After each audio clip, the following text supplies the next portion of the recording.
les spécificités, c'est que, bon, la région d'Eima, se pratique, comme Bagengoulou l'a dit, Dieu qui a préparé sa religion, qui a envoyé son prophète, a dit désormais, priez vendredi et dimanche. Mais avant cela, on a l'islam qui prie vendredi seulement, le vendredi. Bon, on voit catholiques qui prient dimanche, les protestants sont un peu à cheval, prient à tout temps. Hein. Bon, et Bagengoulou a précisé, elle a dit, Dieu dit désormais, il faut prier, désormais il faut prier vendredi et dimanche. Alors qu'avant Bagengoulou, c'est vendredi ou dimanche. Les autres jours, c'est vendredi ou dimanche. Mais Bagengoulou dit vendredi et dimanche. Donc les cultes se pratiquent. On se retrouve, on fait les cultes, on fait les prières collectives. Vendredi, jour où Jésus a été crucifié, c'est surtout par rapport à lui. Et puis le monde a connu des crimes, des difficultés. C'est-à-dire que l'histoire de l'humanité est émaillée de difficultés, de problèmes, de crimes, de problèmes de guerre, et tout ça. La guerre, ce n'est pas aujourd'hui que l'homme a eu le mauvais comportement. Depuis Adam et Ève, le péché d'Adam et Ève a évolué, a créé des crimes, et puis voilà. La fabrication des armes, etc., tuer les gens, avec des machettes et tout cela. Bon, c'est à partir du péché d'Adam et Ève qui a conduit, qui a mené le crime contre Abel. Caïn a tué, ce sont les premiers fils sont tués, Caïn a tué Abel, et depuis ce temps. Voilà. Donc, c'est par rapport à ces difficultés, la vie ignoble, des déshonneurs, que Dieu a dépêché Bagengoulou, une femme, vers l'Afrique noire, pour parler aux Africains, pour dire qu'à travers eux, lui, Dieu, il attend pacifier le monde, il attend apporter la paix dans le monde. Alors, c'est Bagengoulou qui a apporté la religion d'Eima et qui a dit de la part de Dieu que vendredi, il faut prier, vendredi matin, le vendredi soir, dimanche matin, dimanche soir, il faut prier. Voilà. Donc c'est une doctrine, la religion d'Eima est une doctrine et il s'agit des dogmes là, c'est-à-dire que des pratiques spécifiques.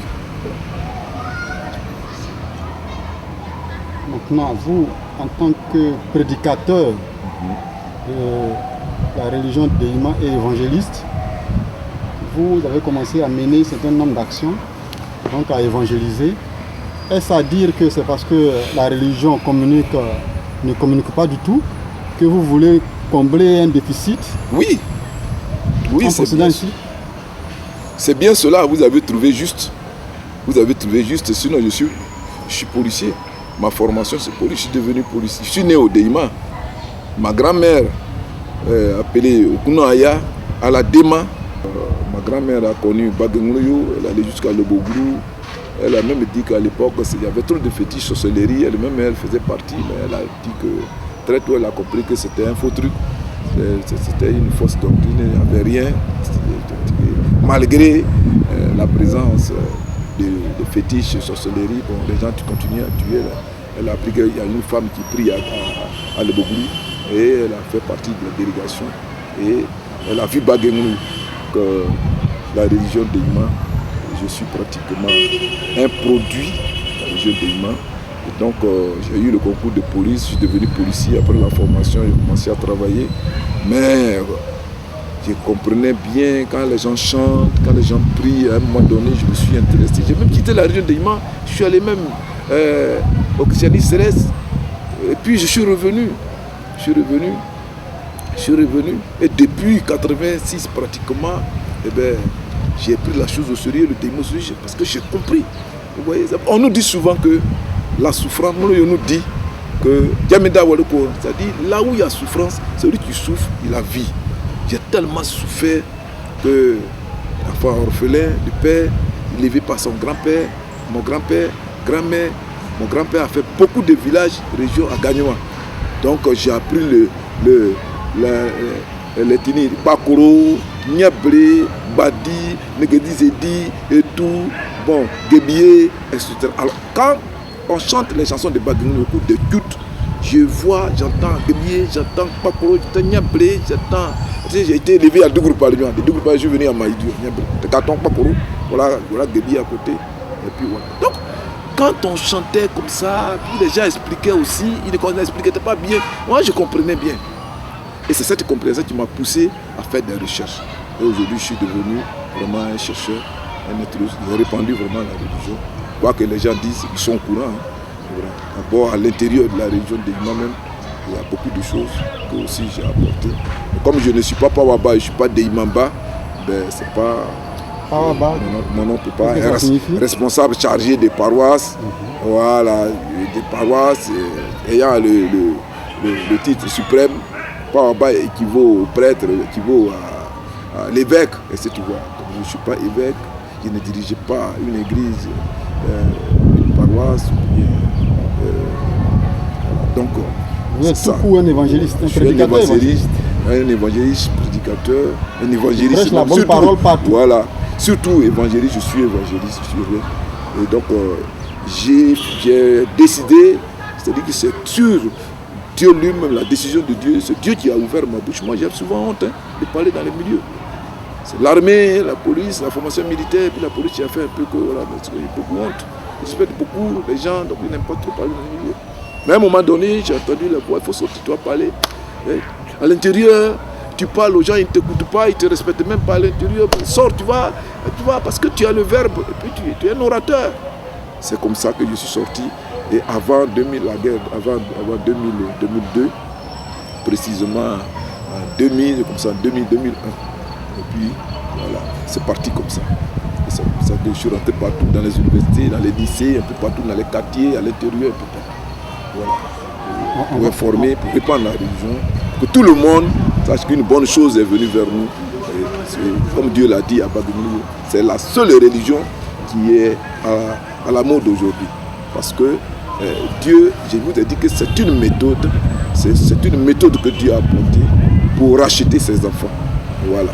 Quand un prophète arrive, il est préparé dans le monde céleste. Il y a eu des premiers prophètes, Daniel, Jérémie, Isaïe, en Orient, et Mahomet, Abraham et autres là, tout cela.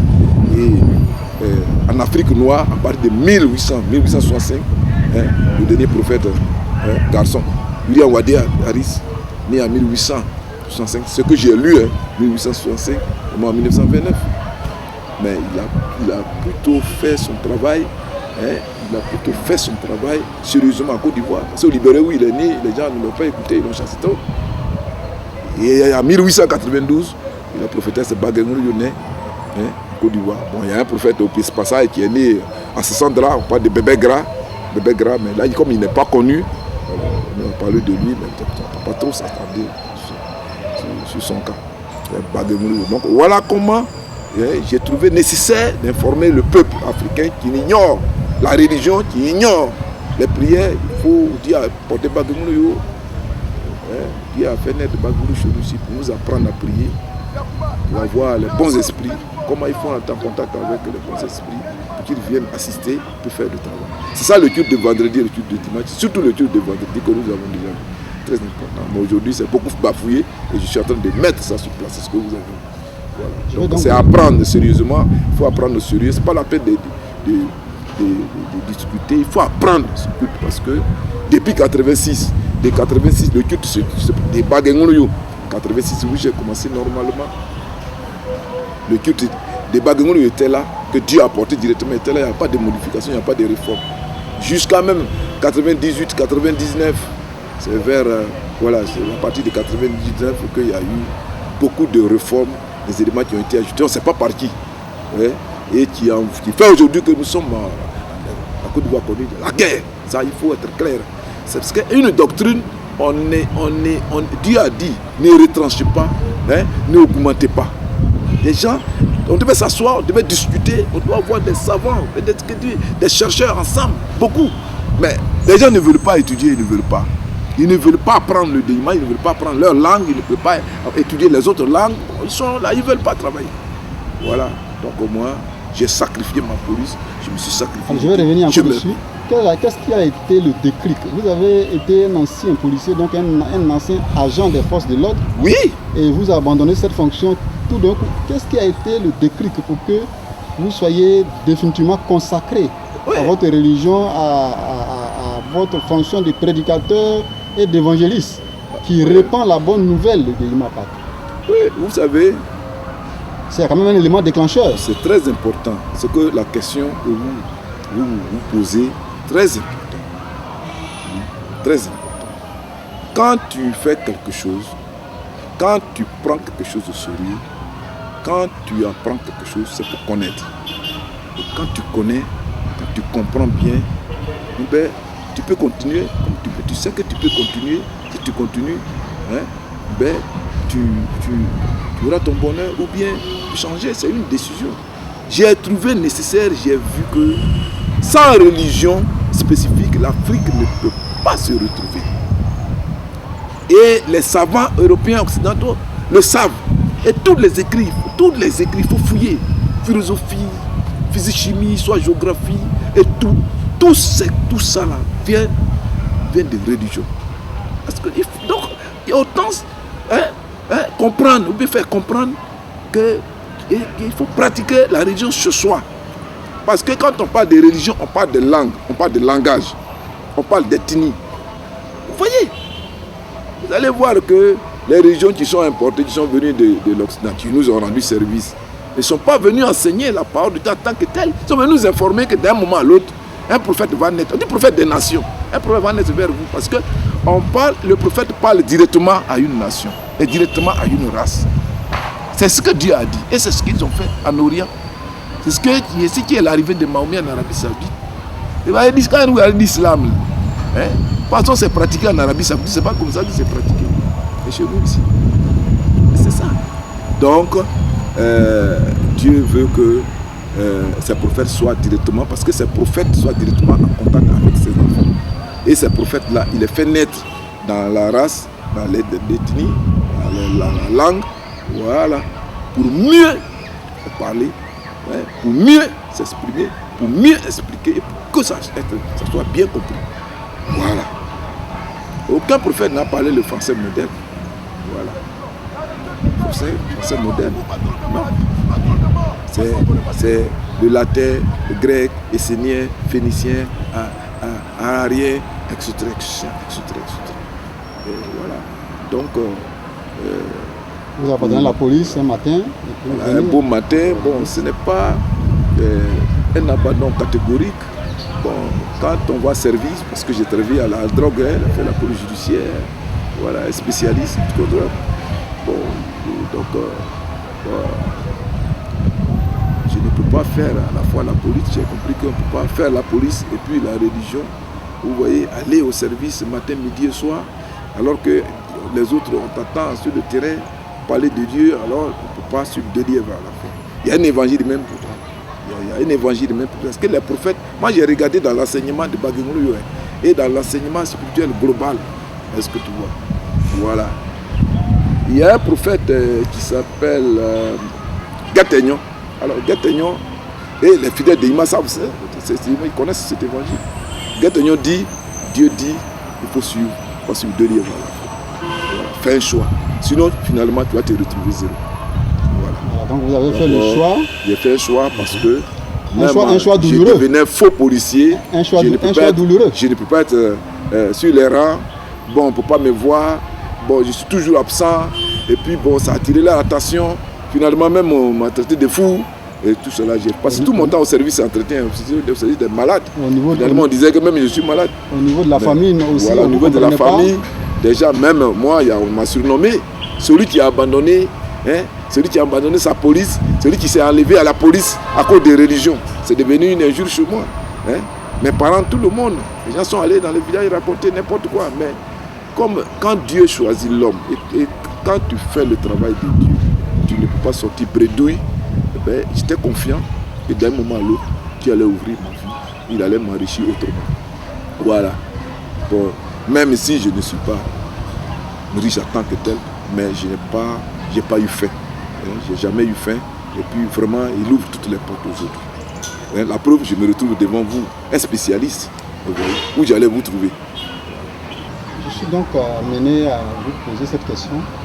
Quel est l'objectif que l'évangéliste prédicateur Guédi Sémois veut atteindre par l'évangélisation? Oui.